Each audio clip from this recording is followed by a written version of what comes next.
Al-Asr International Islamic Convention, bringing positive change in people's lives. قرآن جب آیا،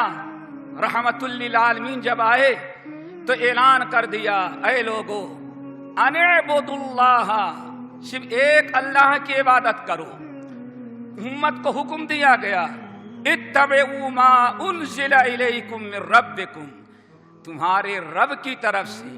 جو تمہاری طرف اتارا گیا ہے قرآن کی شکل میں یا حدیث کی شکل میں، اس کی تم اتباع اور پیروی کرو۔ الحمدللہ یہ زمانہ، یہ جب آیت نازل ہوئی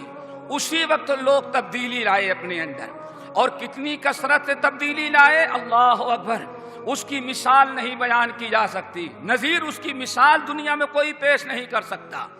کیسی تیزی کے ساتھ لوگ اپنے اندر تبدیلی لائے، صحابہ، تابعین، نبی علیہ السلام نے دعوت کا اعلان کیا تو آپ بڑی تیزی کے ساتھ تبدیلی آئی،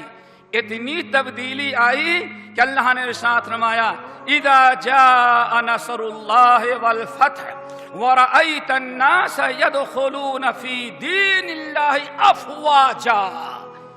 ایک دو نہیں، فوج کے فوج گول در گول اسلام میں داخل ہوتے رہے، ہر اعتبار سے لوگوں نے تبدیلی لائی۔ حضرت سنن ترمذی کی روایت، لوگوں نے تبدیلی لائی، خدا و سنت پر عمل کیا،